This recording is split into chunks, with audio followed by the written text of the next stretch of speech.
महाराज दशरथ ने भी किया था माता सीता के साथ एक घोर पाप। मित्रों, सीता हरण की कहानी तो सब कोई जानता है, लेकिन इसके पीछे का कारण कोई नहीं जानता कि महाराज दशरथ की एक गलती के कारण हुआ था माता सीता का हरण।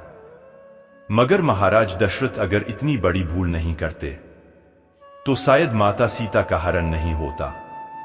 जी है दोस्तों, महाराज दशरथ ने बहुत बड़ी भूल कर दी थी, जिस भूल के कारण माता सीता को यह सब भोगना पड़ा। मित्रों, महाराज दशरथ की वह कौन सी गलती थी जिसके कारण माता सीता को इतने सारे दुख झेलने पड़े? अगर मित्रों आप भी जानना चाहते हैं तो वीडियो को अंत तक देखें। नमस्कार मित्रों, आपका अपना YouTube चैनल धर्म रस पर आपका स्वागत है। दोस्तों, रामायण की कहानी आप सुनी या देखी होंगे, जिसमें श्री राम और माता सीता के जीवन से जुड़े पहलुओं को दिखाया गया है। उन्हीं में से एक कहानी में बताया गया है कि महाराज दशरथ एक छोटी सी भूल के कारण हुआ था माता सीता का हरण। वैसे मित्रों, हमारे विद्वान कहते हैं कि रामायण की कई किताबें हैं और रामायण के हर किताबों में इसका अलग अलग कारण लिखा हुआ है।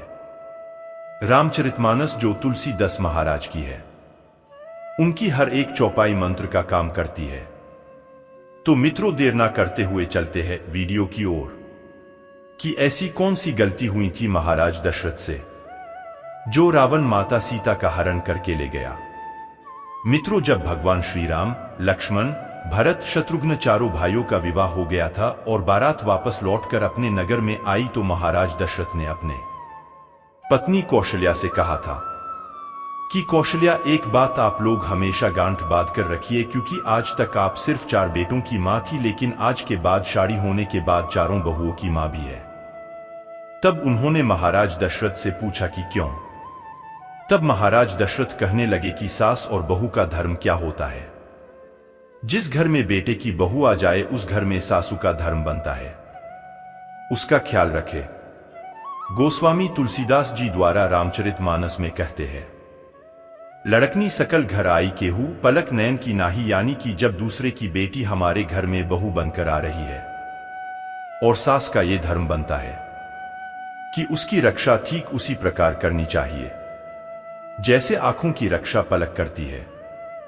उसके बाद महाराज दशरथ ने बहुत उपकार के उपदेश दिए, बहुत तरह से उनका धर्म छाया। उसके कुछ दिन बाद ऐसे ही निकल गए। फिर एक दिन महाराज दशरथ के दिमाग में एक बात आई। महाराज ने विचार किया, क्यों ना मैं अपनी 4 बहुओं की परीक्षा ले लूं कि मेरी कौन सी बहू मेरी कितानी चतुर है। तब महाराज ने अपनी 4 बहुओं को सीता, मांडवी, श्रुतकृति और लहमन की पत्नी उर्मिला, इन 4 को अपने पास बुलाया और 4 को पास में बुलाकर एक बात कही कि देखो बेटी, तुम 4 मेरी पुत्री के समान हो, मेरी पुत्री ही हो। तुम लोगों के लिए मेरा एक आदेश है। तब 4 बहुएं खड़ी होकर पूछने लगी कि कहो पिताश्री, क्या आदेश है? तब महाराज दशरथ ने कहा कि पुत्री, आज तुम 4 अलग अलग रसोई बनाओगी। तुम 4 अपने अपने हाथ से मेरे लिए खाना बनाकर ले आओगी। आओ फिर देखते हैं कि कौन बहू कितनी चतुर है और कितनी जल्दी खाना लाती है। अब 4 बहुएं वहां से चली गई। सभी के दिमाग में ये बात आई कि मैं पहले पहुंच जाऊं। 4 के दिमाग में एक ही बात आई और खाना बनाना शुरू कर दी। 56 प्रकार के व्यंजन बनाकर तैयार किए गए। तो सबसे पहले भरत की पत्नी मांडवी खाना लेकर आई। उन्होंने ने बहुत अच्छे से थाली को सजाई थी और सारी थाली में तरह तरह के पकवान रखे थे और ले जाकर महाराज जी के सामने रख दी। मित्रों, जिस चौकी पर राजा दशरथ बैठे हुए थे वही उन्होंने थाली ले जाकर रख दी और कहा, पिताजी भोजन करिए। लेकिन मांडवी एक चीज भूल गई कि खाना खाने वाले को खाना खाने से पहले पानी भी दिया जाता है। महाराज दशरथ ने देखा कि भरत की पत्नी आई है, तो चलो कोई बात नहीं, अभी छोटी है, नादान है, इसे शायद इसे जल्द अकल आ जाए। महाराज दशरथ ने मांडवी के हाथ से भोजन की थाली ले ली और वहीं पर रख ली और बोले, बेटा आप जाओ, हम थोड़ी देर में भोजन कर लेंगे। फिर दोस्तों, तब तक लक्ष्मण की पत्नी उर्मिला चली आई उन्होंने भी बहुत जल्दी जल्दी में भोजन बनाई और एक थाली में भोजन सजाया और साफ सफाई अच्छे तरीके से भोजन थाली में लगाया। और थाली सजाने के बाद उर्मिला भी भूल गई कि महाराज दशरथ को पानी भी देना है। मित्रों, उर्मिला भोजन की थाली लेकर के अपने ससुर महाराज दशरथ के पास पहुंच गई। तब महाराज समझ गए, लगता है ये भी बहू ऐसे ही है। मीरों, ये बात तो सत्य है कि किसी को भोजन दिया जाता है तो भोजन करने वाले को भोजन देने से पहले पानी जरूर दिया जाता है। लेकिन उर्मिला भी भूल गई। महाराज दशरथ ने उनके हाथों से थाली ले ली और बोले, बेटा आप भी जाओ, भोजन हम कर लेंगे। अब मित्रों, तीसरे नंबर पर शत्रुघ्न की पत्नी सुरखिरितिया आई और जल्दी जल्दी में उन्होंने भी भोजन बनाया और भोजन सुंदर और स्वादिष्ट बना, जिसका जिसका कोई जवाब नहीं था। लेकिन उनसे भी एक गलती हो गई। उनसे गलती ये हो गई कि श्रुतकीर्ति हाथ में भोजन की थाली लेकर के चली, लेकिन महाराज को जल्दबाजी में महाराज को जल देना भूल गई। तब महाराज ने श्रुतकीर्ति के हाथ से भी भोजन की थाली ले ली और वहीं पर रख ली। और वहीं पर रखने के बाद कहा, पुत्री आप भी जाओ, मैं बाद में खा लूंगा। तीनों थाली रखी है, भरत की पत्नी की, लक्ष्मण की पत्नी की और शत्रुघ्न की पत्नी की। लेकिन महाराज दशरथ ने किसी में से भी एक रति भी भोजन नहीं किया। तब महाराज दशरथ को इंतजार था माता सीता का। वे विचार कर रहे थे कि जैसा मेरा भोला भाला बेटा राम है, और मुझे लगता है कि उनकी पत्नी सीता भी उतना ही भोला भाली है, क्योंकि बाकी बहू अधूरा चतुर थी, इसलिए भोजन बनाकर जल्दी ले आ दी।